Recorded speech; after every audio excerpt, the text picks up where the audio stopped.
আমাদের সবার শ্রদ্ধেয় কুলজিৎ সিং সালুজা তিনি 2020 সালে মারা গেছেন। তার ৫ম মৃত্যু দিবস আজকে আমাদের রেল ইনস্টিটিউটে অনুষ্ঠিত হচ্ছে। সেই অনুষ্ঠানে আমি এসেছি। 4 বছর আমি আসতে পারি নাই, আমার বিভিন্ন সময় অন্য জায়গায় থাকা এই প্রোগ্রামে। এবার 5 বছরের মাথায় আমি আজকের এই অনুষ্ঠানে আসলাম। আমার অত্যন্ত প্রিয় মানুষ ছিল, আমার পরামর্শদাতা, সব ব্যাপারে বুদ্ধি দেওয়া। সেই মানুষটাকে আমরা হারিয়ে ফেলেছি। যে মানুষটা সব সময় সমাজের কাজ করার কথা ভাবতো, মানুষের ভালো কাজ, মানুষের জন্য ভাবতো, সেইরকম একটা মানুষকে আমরা শহরে হারিয়ে আমাদের অত্যন্ত এই সমাজ ব্যবস্থার ক্ষতি হয়েছে। কারণ যে মানুষ সব সময় বলতো মানুষ যাতে ভালো থাকে, বর্ধমান শহরকে কি করে ভালো করা যায়। আমার আজকে খারাপ লাগছে যে তিনি একদিন আমরা বলেছিলেন যে খোকন তুমি একদিন বর্ধমান দক্ষিণের বিধায়ক হবে। উনি 20 সালে মারা গেল, আমি 21 সালে বিধায়ক হয়েছি। আজকে আমার এত বড় বৃদ্ধাশ্রম, ওনার পরামর্শ, উনি প্রথম দিন থেকে আমার বৃদ্ধাশ্রমের মেম্বার ছিলেন। আজকে সেই মানুষকে হারিয়েছি, তার স্মরণ সভায় এসেছি এবং সমাজের সমস্ত বিশিষ্ট মানুষজনরাই আজকের এই স্মরণ সভায় উপস্থিত হয়েছে। তার পরিবার, তার পরিবারের ছেলেরা, তার স্ত্রী, তার ছেলের বউরা, নাতিরা, তারা সবাই উপস্থিত হয়েছে। আমরা মনে করি যে এইভাবেই বিভিন্ন অনুষ্ঠানের মধ্য দিয়ে সে আমাদের মনের মধ্যে বেঁচে আছে। এ মানুষ কোনো দিন মারা যায় না। যে মানুষ মানুষের জন্য কাজ করে, সব সময় মানুষ তার কথা ভাবে, তার কথা মনে পড়ে। আজ আমাদেরও অনেক পুরনো কথা মনে পড়ছে, কারণ মুহূর্তে মুহূর্তে তার সঙ্গে আমার আলোচনা হতো। কোনো সমস্যায় পড়লে পৌরসভায় ডাক দিতাম, সঙ্গে সঙ্গে সে বলতো। এবং প্রশাসনিক স্তরেও ওনার অনেক ভূমিকা ছিলেন। লাস্ট পর্যন্ত ওনাকে আমরা রবিবাবু যখন বিডিএর চেয়ারম্যান ছিলেন তার মেম্বারও করেছিলাম। একটা ভালো মানুষকে আমরা হারিয়েছি, তাই তার স্মরণ সভায় আজকে আমরা সবাই উপস্থিত হয়েছি। দেখা গেল 17 জন ছাত্রছাত্রীদের, এবং সেটা তো তার ছেলেরা করছে। 17 জনকে আর্থিক সাহায্য করলো 10,000 টাকা করে। তারপরে আমাদের ওই এসি গাড়ি দিল, যেটা মারা গেলে 2 দিন 3 দিন রাখা যায়। আমাদের কঙ্কালেশ্বর কালীবাড়ি ট্রাস্ট কমিটিটাও আজকে একটা গাড়ি দিয়েছে। গতবারে রবিবাবু এসেছিলেন, আমানদীপ স্যার আইপিএস এসেছিলেন, তারও প্রশংসা করে গেলেন। প্রশংসা করবে, মানুষের প্রশংসা না করে, এই মানুষের তো কোনো শত্রু নাই। কেউ কোনো দিন ওনার বিরুদ্ধে কথা বলতো না, আর উনি কেউ ওনার খারাপও ওনাকে কোনো দিন বলতো না। তাই যে মানুষ সমাজে ভালো হবে তার ডাকে তো সব মানুষই আসে। ব্যাপারটা হচ্ছে, এর আগেও আমি আপনাদের সকলকে বলেছি এবং আমাদের মাননীয় বিধায়ক আর উজ্জ্বলবাবু বিডিএ চেয়ারম্যান বলে গেলেন বাবার যে বাবার যেটা ব্যাপারে যে কীরকম উনি সমাজসেবী ছিলেন, সমাজের জন্য কীরকম চিন্তা করতেন, তা ওনারই রক্ত আমাদের ভেতরে আছে এবং আমরাও ওই ধারা বহন করার চেষ্টা করছি। আপনারা শুনলেন বিধায়ক বললেন আমরা চেষ্টা করছি, কিন্তু বাবার মতো এখনও হতে পারিনি।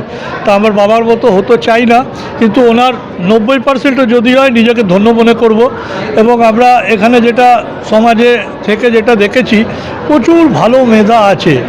এটা আপনাদের চ্যানেলের মাধ্যমে কি আপনার নিউজ পেপারের মাধ্যমে আমরা জানতে পারি, অমুক লোক পড়াশোনায় বাচ্চা ভালো, অমুকের ছেলে, কিন্তু তার সামর্থ্য নেই।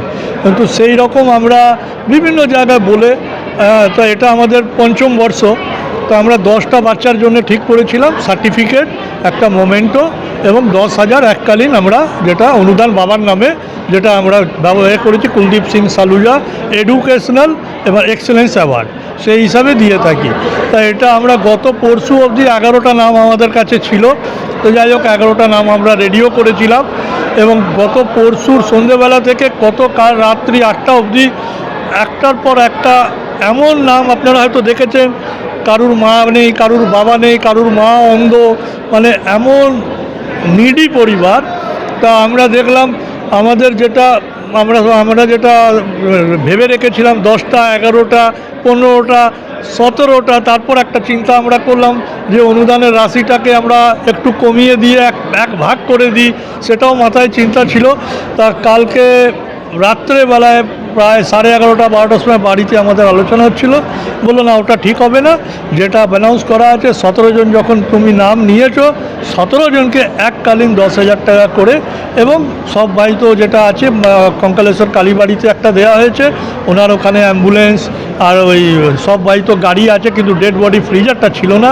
তা উনি ওই কঙ্কালেশ্বর কালীবাড়ি ক্লাব থেকে বললো যদি ওটা আমাদের একটা দেওয়া হয়। আমরা ঠিক আছে, আমাদের একটা নাম কৃষ্ণপুর পূর্বপাড়া মসজিদ কমিটি থেকে ছিল, ওরা প্রায় 1.5 মাস আগে 2 মাস আগে আমাদেরকে লিখিত আকারে দিয়েছিল।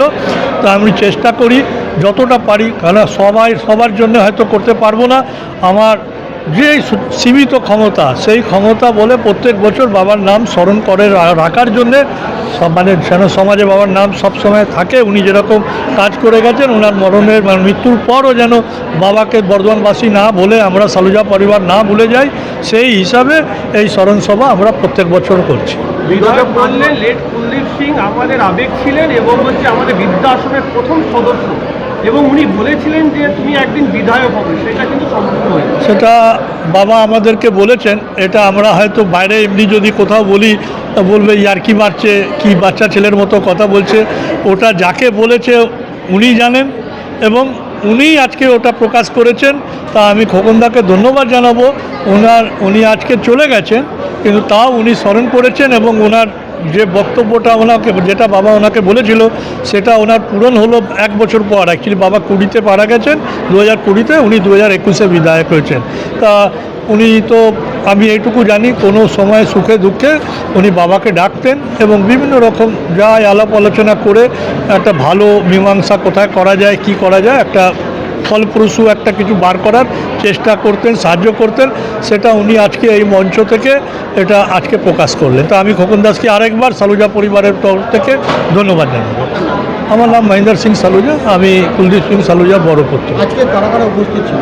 আজকে আমাদের সমাজের বিভিন্ন স্তরের সবাই ছিলেন, যারা সামাজিক, ব্যবসায়িক, আর গুরুদুয়ারা প্রবন্ধক কমিটি আসানসোল থেকেও এসেছিলেন, এবং আমাদের বিডিএর চেয়ারম্যান ছিলেন উজ্জ্বল পরামানিক মহাশয় ছিলেন, খোকন দাস ছিলেন, স্বরাজ ঘোষ আমার ছেলের মতো স্বরাজ ঘোষও ছিল, এবং আরও আমাদের পাসওয়ানজি এসছেন বুধবুধ থেকে, পাশেই আছেন রামাশিস ইন্ডিয়া স্কুল, নেহরু বিদ্যা মন্দির প্রিন্সিপাল, তারপর হিন্দি সংস্কৃত পরিষদের নরেশ শর্মাজি এসছেন, তারপর যেটা কাঞ্চননগরে আপনারা দেখেছেন 125টা যেটা বিয়ে দেওয়া হয় খোকনবাবু যেখানে নেতৃত্ব দেন, তার সঙ্গে কাঁধের সঙ্গে কাঁধ মিলিয়ে চন্দ্রিমাজি যাদবজি আছেন এইদিকে।